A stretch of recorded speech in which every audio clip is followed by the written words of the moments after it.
بسم اللہ الرحمن الرحیم، حامدن و مسلین ان اے خان ریسرچ سوسائٹی سے حاضر خدمت ہے آپ کا بھائی مفتی نذیر احمد خان۔ بہت پہلے ایک انگریزی اخبار میں نے ایک سروے پڑھا تھا۔ سروے اس پہ تھا کہ دنیا میں جہاں جہاں لادینیت ہے، مذہب اور خدا کا انکار ہے، وہاں امن ہے۔ جیسے چائنا لے لیں، مغربی ممالک لے لیں، امریکہ لے لیں، وہاں فل امن ہے۔ اور جہاں جہاں دین ہے، خواہ وہ عیسائیت کی صورت میں ہو، خواہ یہودیت کی صورت میں ہو، خواہ اسلام کی صورت میں، جہاں جہاں مذہب ہے، جہاں جہاں دین ہے، وہاں بدامنی ہے اور لڑائی ہے۔ جیسے آپ عرب لے لیں، آپ فلسطین لے لیں، آپ ایران لے لیں، آپ افغانستان لے لیں، آپ پاکستان لے لیں، آپ افریقی ممالک لے لیں۔ تو سروے کا حاصل یہ تھا کہ انتشار کا اور جھگڑوں کا آپس میں کا جو سبب ہے، آپس کے جھگڑوں کا سبب وہ ہے دین۔ دین کو ہٹا دو، لادینیت اگر آ جائے دنیا میں تو ایسے ہی امن ہو جائے جیسے چائنا، امریکہ اور مغربی ممالک میں امن ہے۔ یہ تو آج کا مشاہدہ پیش کیا، لیکن حقیقت کیا ہے؟ حقیقت یہ ہے کہ یہ جو جنگ ہے یہ ہمارا مسلط کردہ ہے یا غیروں کا ہم پر مسلط کردہ ہے؟ اس وقت یہ جنگیں، یہ مغربی ممالک، خاص طور سے یہ امریکہ کا بزنس ہے۔ امریکہ کی سب سے بڑی کمائی ہتھیاروں سے ہے، ہتھیاروں سے، اور ہتھیاروں کے لیے ضروری ہے ٹرائل ٹیسٹ اور جنگیں۔ آپس میں اسلامی دنیا کی آپس میں جنگیں ہوں گی، اسلامی ممالک کی آپس میں لڑائیاں ہوں گی تو ان کا بزنس چلے گا۔ عرب ایران کی لڑائی ہو یا دوسری ہماری جنگیں ہوں، اس کے پیچھے اگر کوئی سازش ہے تو وہ غیروں کی سازش ہے، وہ اس کی وجہ اسلام نہیں ہے۔ اور امریکہ نے یہ جنگیں جو ہم پر مسلط کی ہوئی ہے، یہ اپنے وظیفہ خور طبقے کے ذریعے سے، جو ہماری حکومت، ہماری عدالت اور ہمارے سسٹم پر مسلط ہے۔ انہوں نے ہمیں مسلکوں میں تقسیم کر دیا ہے، مسلکی تعصب اور خارجی سوچ دے کے، اور مذہب کے نام پہ، مسلک کے نام پہ ہمیں لڑوا رہے ہیں۔ ایک تو اس کا سبب یہ ہے، دوسرا اس کا سبب یہ وبال بھی ہے، یہ ہمارے گناہوں کی وجہ سے بھی ہے۔ گناہ ہمارا یہ ہے کہ دین کے ہر شعبے میں کام کرنے کو، اس کے ساتھ جڑنے کو ہم دین سمجھتے ہیں۔ مثلا ایک شخص تبلیغ سے جڑا ہوا ہے، تبلیغ میں نکل رہا ہے، تبلیغ کا کام کر رہا ہے، ہم کہہ رہے ہیں دین کا کام کر رہا ہے۔ ایک شخص مسجد میں بیٹھ کے عبادت کر رہا ہے، امامت کر رہا ہے، ہم کہتے ہیں دین کا کام کر رہا ہے۔ مدرسے میں پڑھا رہا ہے، خانقاہ میں بیٹھ کے کام کر رہا ہے، ہم کہتے ہیں دین کا کام کر رہا ہے۔ لیکن ایک شخص نظام کی تبدیلی کے لیے انقلابی کوشش کر رہا ہے یا سیاسی اور پارلیمانی سیاست کر رہا ہے، کیا اسے ہم اس کے بارے میں کیا ہمارا یہ ذہن ہے کہ یہ دین کا کام کر رہا ہے؟ نہیں۔ اس کا مطلب ہے کہ دین کا یہ اہم ترین شعبہ جو نظام کی تبدیلی، نظام کی اصلاح سے متعلق ہے، یہ شعبہ متروک ہو چکا ہے۔ آج کا مسلمان اسے دین کا حصہ، دین کا شعبہ ہی نہیں سمجھتا۔ حالانکہ اگر ہم قرآن پڑھیں تو جناب رسول کریم صلی اللہ علیہ وسلم اور حضرات انبیاء کے فرائض منصبی میں جہاں کتاب کا پڑھانا، کتاب کا سمجھانا، کتاب کا سکھانا، اصلاح نفس اور تزکیہ اور تبلیغ جیسے یہ فرائض منصبی میں آتے ہیں، تو قرآن کریم میں یہ بھی ذکر ہے اِنَّا أَنزَلْنَا إِلَيْكَ الْكِتَابَ بِالْحَقِّ لِتَحْكُمَ بَيْنَ النَّاسِ فَاحْكُم بَيْنَ النَّاسِ بِالْحَقِّ۔ اسی طرح یا داؤد اِنَّا جَعَلْنَاكَ خَلِيفَةً فِي الْأَرْضِ فَاحْكُم بَيْنَ النَّاسِ بِالْحَقِّ۔ ہر نبی کے واقعے کہ صرف آپ نے مسجد، خانقاہ، مدرسے میں بیٹھ کے تعلیم و تعلم اور تبلیغ اور وعظ و نصیحت اور تذکیر تک محدود نہیں رہنا، بلکہ آپ کے فرائض منصبی میں جیسے ان اداروں کی مسجد، خانقاہ، مدرسے کی سربراہی آپ کے فرائض منصبی میں، اسی طرح عدالت و حکومت کی سربراہی بھی آپ کے فرائض میں، جس طرح فرد اور مجتمع کی اصلاح اور تربیت یہ آپ کے فرائض منصبی میں ہے، اسی طرح سیاست اور حکومت، نظام عدالت، نظام حکومت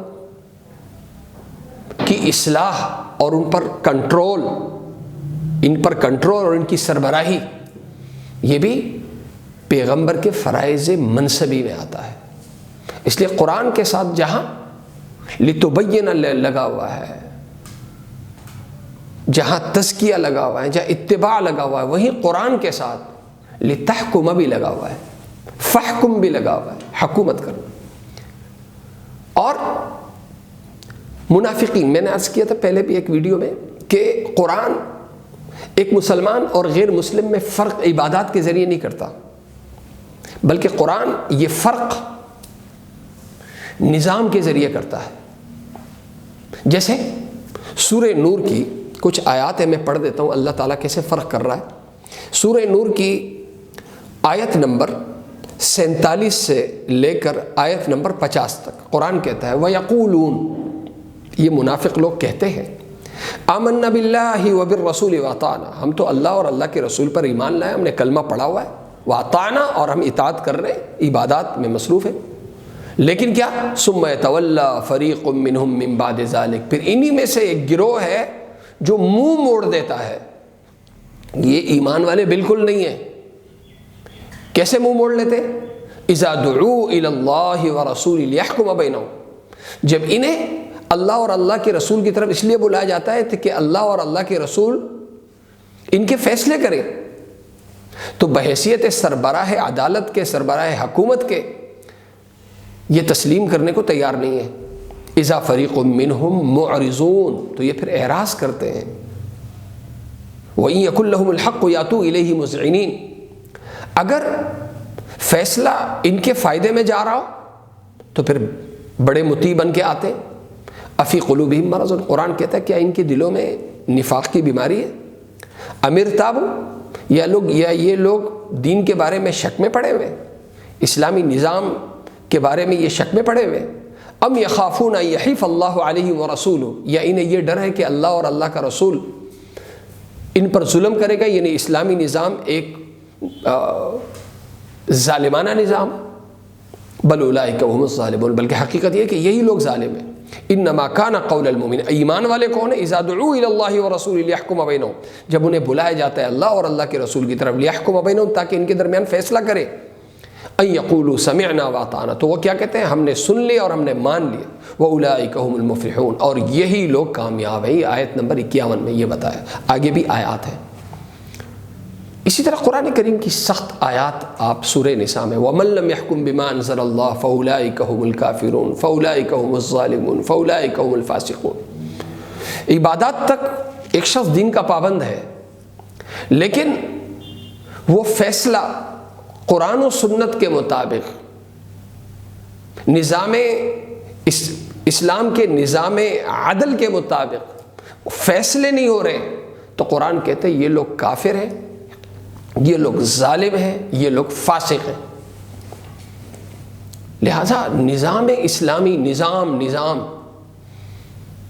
سے روگردانی، نظام کے نفاذ کے بارے میں غفلت، تساہل، قرآن اسے ظلم کہتا ہے، قرآن اسے کفر کہتا ہے، قرآن اسے فسق و فجور کہتا ہے۔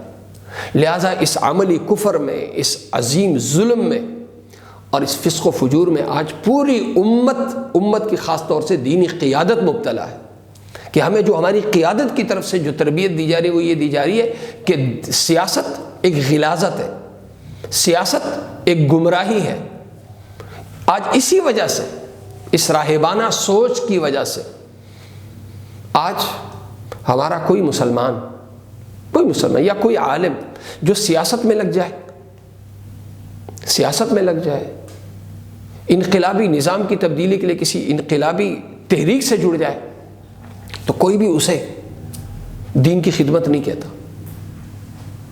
اب اس ذہن کی تبدیلی کے لیے، ذہن کی تبدیلی، جو سنت متروک ہو چکی، یہ شعبہ جو متروک ہو چکا، اس کی تبدیلی کے لیے کیا ضروری ہے؟ یہ ضروری ہے کہ ہم اس کے لیے کھڑے ہوں. جیسے یہ مولانا الیاس صاحب رحمہ اللہ کھڑے ہوئے اور انہوں نے اسلام کا جو اہم ترین شعبہ خروج فی سبیل اللہ کے راستے میں نکلنا، مردوں کا بھی خواتین کا بھی، آج الحمدللہ مزاج میں وہ چیز آ گئی ہے، لوگ تبلیغ میں نکلنے کو دین سمجھتے ہیں. بینکاری ہے، اسلامی بینکاری کو پہلے لوگ بینک اور سود کو لازم ملزوم سمجھتے تھے. آج کیا ہوا؟ اسلامی بینکاری کو مولانا تقی عثمانی صاحب اور سعودیہ کے علماء نے منوایا. آج اسی طرح نظام سیاست میں، یہ سیاست میں نظام کی تبدیلی کے لیے علماء کو، دینی قیادت کو آنا پڑے گا. اور اس کے لیے حدیث پاک وہ ہے نا کہ اگر لوگ حوصلہ شکنی کریں، مخالفت کریں، تو آپ نے اس میں نہیں آنا، آپ نے اللہ کی رضا کے لیے شعبہ دین کو زندہ کرنا ہے. اللہ تعالیٰ مجھے اور آپ سب کو عمل کرنے کی توفیق عطا فرمائے. وآخر دعوانا الحمدللہ رب العالمین.